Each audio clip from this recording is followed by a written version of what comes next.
The topic is From Plantation to Prison, and we're talking to the chairperson of the Criminal Justice Department at Tennessee State University, Dr. DBurris-Kitchen. And of course, Dr.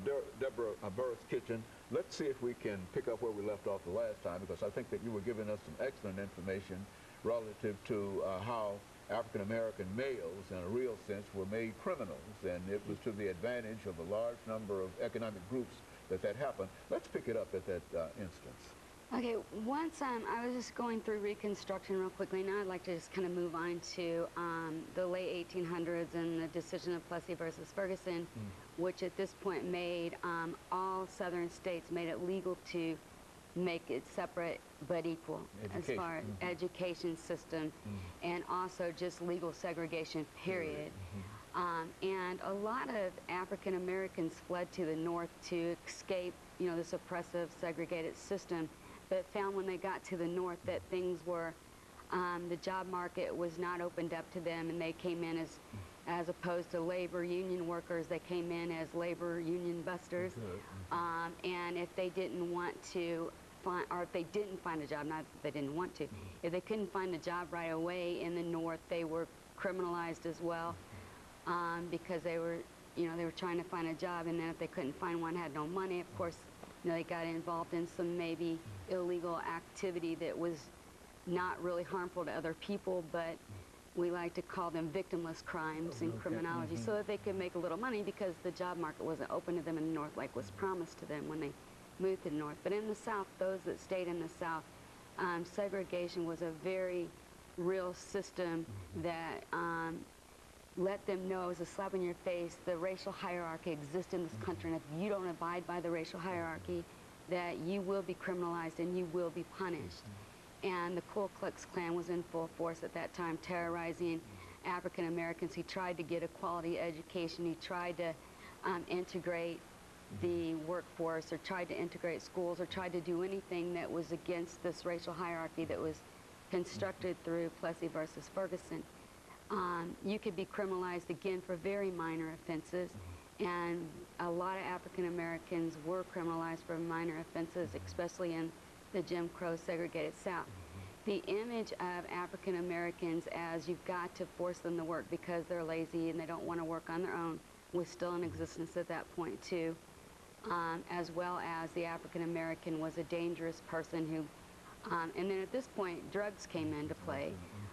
We really didn't worry about the war on drugs up until the early 1900s, and then in 1937 the Marijuana Tax Act came into place, and then our government was worried about people using cocaine and poppy seeds and all kinds of stuff, but they really focused on the marijuana use of African Americans and cocaine use of African American males, and criminalized a huge population of them for that as well, and the speakeasies and things like clubs and things that these drugs were being used in, and gambling, and so those types of crimes really only African Americans were criminalized for.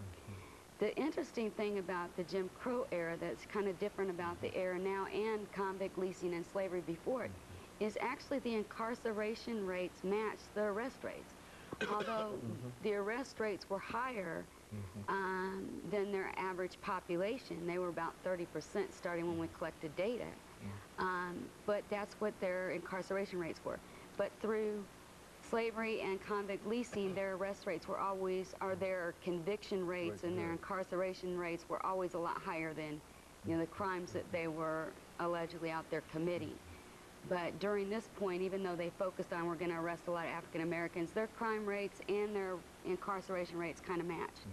It wasn't really until Brown versus the Board of Education passed, and then the civil rights movement of the 1960s and the civil rights legislation that came out of those movements in the 60s, that we saw a huge change. And it's almost like when we moved from slavery to Reconstruction.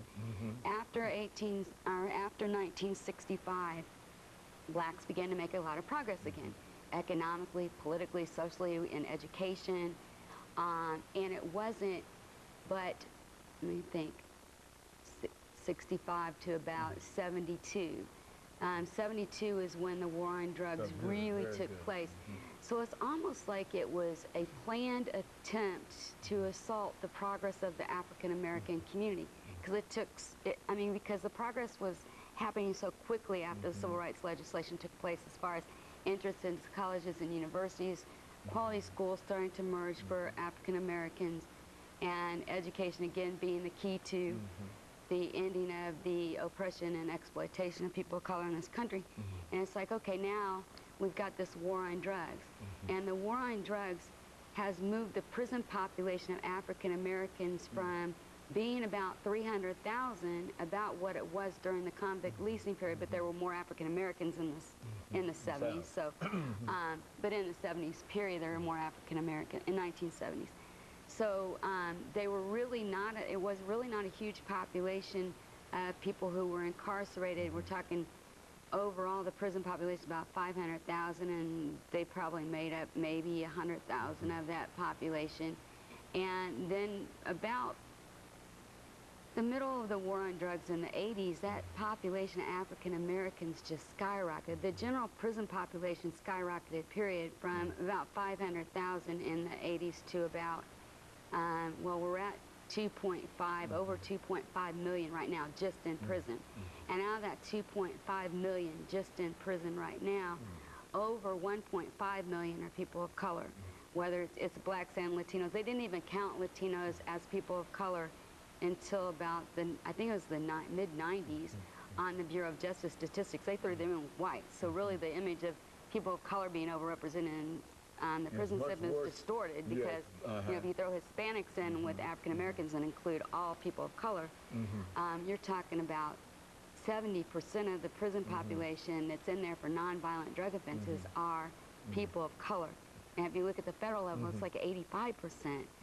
Now, would you say that in view of this reactionary period following the Reconstruction period, when Africans were making some kind of progress, and then there was a reaction to that, that the 1970s might have also represented a reactionary kind of thing to what happened in the Civil Rights Act of 1965, for example, and all of those other advantages. And so by the 70s, you were saying that that this all started up again, that the war on drugs was a well-orchestrated plan to legitimize the continued incarceration of exploitation of people of color.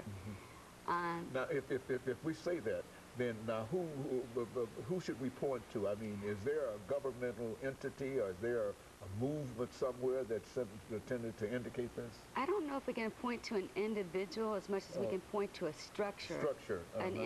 It's institutionalized racism now, and I think that's what makes it more dangerous at this point, is because we're assuming that the justice system is colorblind. But the justice system is not colorblind, because when you look at the statistics of people who are arrested for nonviolent drug offenses, most of them are white. I mean, the majority of them are white. 70% of them are white, but 70% of people spending time in prison for those are African Americans. So it's completely flip-flopped.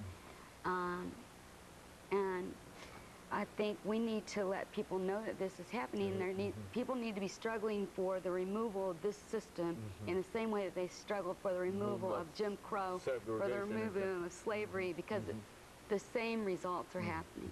And Dr. DBurris-Kitchen, let me thank you for bringing that excellent information. And I think that we can really see some of the things that you're talking about in terms of the growing prison population today, and that certainly justice is not colorblind, but I think that the more we have an opportunity to expose, at least to talk about the kind of things that we're talking about here today, I think it gives us all an opportunity to be able to be more sensitive toward these issues, and especially more sensitive toward the situation that the African-American male finds himself in, because I think that, as you also know, that their population is also increasing in terms of unemployment. In every negative category that we have, we're dealing with a real problem within this population. And so I just want to thank you for bringing that information back and demonstrating that it just didn't start last week or last year or whatever, but that this has been a constant and continuous pattern, you see. And so, and since I can't see the time, I do imagine that we have about 10 or 12 seconds ago, but I certainly appreciate you coming by and giving us that information. And of course, let me encourage our audience to tune in again next week for another informative edition of Comments. Thank you and good morning.